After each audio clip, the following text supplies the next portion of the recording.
नमस्कार दोस्तों, सफल स्टेनो क्लासेस में आपका स्वागत है। ये डिटेक्शन 70 शब्द प्रति मिनट का है जो कि 6 मिनट तक बोला जाएगा। अगर आप हमारे चैनल पर पहली बार आए हैं तो चैनल को सब्सक्राइब कर लीजिए, साथ में बेल आइकन भी दबा दीजिए।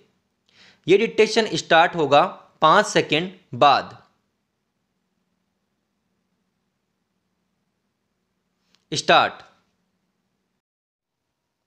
चुनाव में उम्मीदवारों की ओर से झूठे हलफनामे यानी शपथ पत्र पेश किए जाने की बढ़ती प्रवृत्ति पर चिंता जताते हुए अब संसदीय समिति ने कानूनी प्रावधानों को सख्त किए जाने की सिफारिश की है।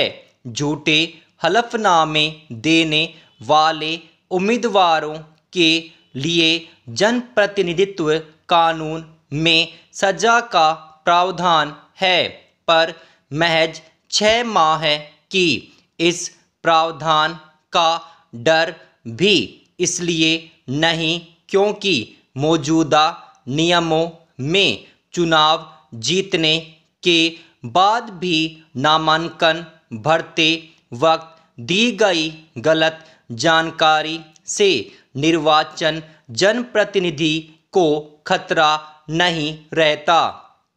कार्मिक जन अभियोग और विधि एवं न्याय मामलों से जुड़ी संसदीय समिति की सिफारिश पर अमल हुआ तो झूठा हलफनामा देने को जनप्रतिनिधित्व कानून की धारा 8(1) के दायरे में लाया जा सकेगा, जिसके तहत कम से कम 2 साल की सजा और जुर्माने का प्रावधान हो सकेगा। चुनाव सुधारों की दिशा में इस सिफारिश को काफ़ी अहम कहा जा सकता है। वैसे झूठा हलफनामा देने वाले का निर्वाचन खारिज किए जाने और भविष्य के लिए चुनाव लड़ने से वंचित करने का प्रावधान करने की सिफारिश कोई पहली बार हुई हो ऐसा भी नहीं है। विधि आयोग और चुनाव आयोग ऐसी सिफारिशें पहले भी कर चुके हैं। चिंता की बात यही है कि झूठे हलफनामे देने के मामले भी तब ही उजागर होते हैं जब जनता की तरफ से कोई शिकायत की जाती है। चुनाव कराने वाली मशीनरी के पास ऐसा कोई सिस्टम नहीं है जिसमें नामांकन पत्रों के साथ दिए गए हलफनामे में दी गई जानकारियों की पुष्टि की जा सके।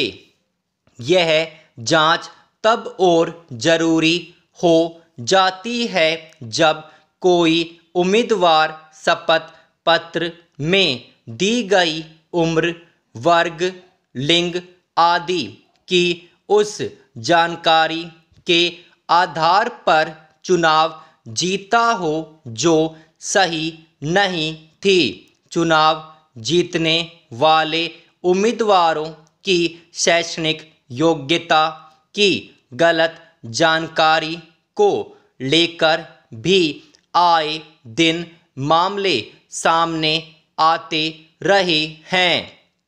अधूरी जानकारी देने या अहम जानकारी छिपाने के प्रयासों से शपथ पत्रों की गंभीरता ही खत्म हो जाती है।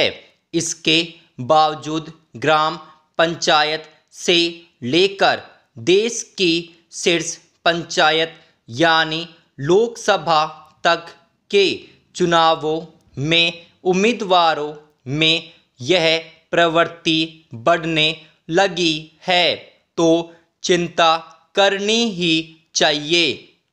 संसदीय समिति की इस टिप्पणी पर भी गौर करना होगा कि शपथ पत्रों में मामूली चूक को भले ही नज़रअंदाज कर दिया जाए, लेकिन गलत सूचनाओं की गंभीरता के आधार पर सजा व जुर्माना तय होना ही चाहिए। शपथ पत्रों में गलत जानकारी देने को भ्रष्ट आचरण की श्रेणी में शामिल करना ही होगा। इस मुहिम को आगे बढ़ाने की पहल चुनाव आयोग को भी करनी चाहिए। भ्रष्टाचार, दल बदल, जातिवाद जैसी बुराइयां ऐसी हैं जो पिछले सालों में भारतीय राजनीति में गहरे से जड़ें जमा चुकी है।